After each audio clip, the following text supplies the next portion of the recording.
सावन में शिवरात्रि क्यों मनाया जाता है? मित्रों, ये बात तो हम सब जानते हैं कि शिवरात्रि भगवान शिव को समर्पित एक पवित्र पर्व है जो कि दुनिया भर के शिव भक्तों के लिए भक्ति, उपहास और उत्सव का महीना होता है। लेकिन क्या आप जानते हैं शिवरात्रि क्यों मनाई जाती है? दरअसल इसको लेकर हिंदू पुराणों में कई कथाएं प्रचलित हैं। श्रीमद् भागवत गीता में एक प्रसंग के अनुसार जब देवता गण एवं असुर पक्ष अमृत प्राप्ति के लिए मंथन कर रहे थे, तभी समुद्र में से कालकूट नामक भयंकर विष निकला।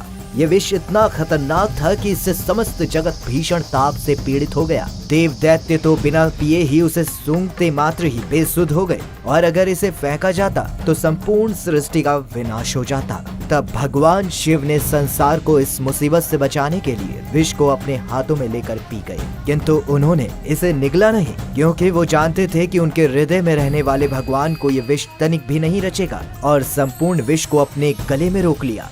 इसके प्रभाव से उनका गला नीला पड़ गया और यहीं से उन्हें नीलकंठ भी कहा जाने लगा। कहा तो ये भी जाता है कि जब महादेव हलाहल विष को ग्रहण कर रहे थे, उसी दौरान उसकी कुछ बूंदें पृथ्वी पर जा गिरी, जिसे सांप, बिच्छू जैसे अन्य विषैले जीवों ने ग्रहण कर लिया और वो जहरीले हो गए। कहते हैं कि अत्यधिक जहर की वजह से उनका गला जलने लगा, जिसको दूर करने के लिए शिव गणों ने उन पर पानी की बौछार करना शुरू कर दिया। बस मित्रों, तभी से सावन के दिनों में कावड़ यात्रियों को, शिव भक्तों को शिवलिंग पर जल अभिषेक करने से विशेष फल की प्राप्ति होती है। वहीं एक अन्य कथा के मुताबिक एक बार शिवजी का एक परम भक्त लकड़ियां काटने के लिए जंगल में जाता है और उस घने जंगल में वो खो जाता है। वहीं अत्यधिक रात हो जाने के कारण उसे घर जाने का रास्ता नहीं मिल रहा था। अब क्योंकि वह जंगल में काफी अंदर चला गया था, इसीलिए जानवरों के डर से वो पेड़ पर चढ़ गया। लेकिन उसे डर था कि अगर वो सो गया तो पेड़ से गिर जाएगा और जानवर उसे खा जाएंगे।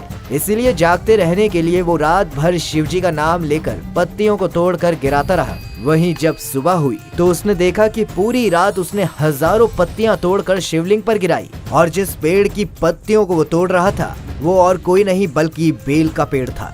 अब जाने अनजाने ही सही, लेकिन उसने रात भर शिवजी की पूजा की, जिससे प्रसन्न होकर शिवजी ने उसे आशीर्वाद दे दिया। मित्रों, इसीलिए शिवरात्रि के बाद तुरंत पेड़ फूलों से भर जाते हैं, धरती फिर से उपजाऊ हो जाती है, और यही कारण है कि पूरे भारत में शिवलिंग को उत्पत्ति का प्रतीक माना जाता है। भारत के हर कोने में शिवरात्रि को अलग अलग तरीके से मनाया जाता है। साथ ही शिव पुराण की एक अन्य कथा के अनुसार एक बार ब्रह्मा जी और विष्णु जी में श्रेष्ठ होने का विवाद छिड़ गया। जहां ब्रह्मा जी सृष्टि के रचयिता होने के कारण श्रेष्ठ होने का दावा कर रहे थे, तो वहीं भगवान विष्णु पूरी सृष्टि के पालनकर्ता के रूप में खुद को श्रेष्ठ कह रहे थे। तभी वहां एक विराट लिंग प्रकट हुआ। दोनों देवताओं ने सहमति से निश्चय किया कि जो इस लिंग के छोर का पहले पता लगाएगा वही श्रेष्ठ माना जाएगा। अंत में दोनों विपरीत दिशा में शिवलिंग का छोर ढूंढने निकल पड़े। अब छोर न मिलने के कारण विष्णु जी वापस लौट गए, लेकिन ब्रह्मा जी ने केतकी के फूल की सौगंध खाकर उनसे ये झूठ बोला कि वह उस छोर तक पहुंच गए।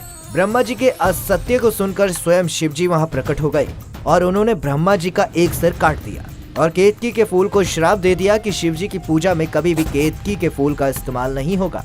अब क्योंकि इस दिन पहली बार शिव जी ने खुद को शिवलिंग के रूप में प्रकट किया था, इसीलिए इस दिन को बहुत ही शुभ विशेष माना जाता है। संपूर्ण जगत इसे शिवरात्रि के रूप में मनाता है।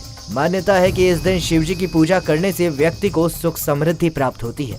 तो मित्रों, आज के लिए बस इतना ही। अगर आपको ये वीडियो पसंद आई हो तो इसे लाइक करिएगा, ज्यादा से ज्यादा शेयर कीजिएगा, हमारे पेज को फॉलो कीजिएगा और कमेंट सेक्शन में हर हर महादेव जरूर लिखिएगा। साथ ही आप सभी को सावन माह की हार्दिक शुभकामनाएं।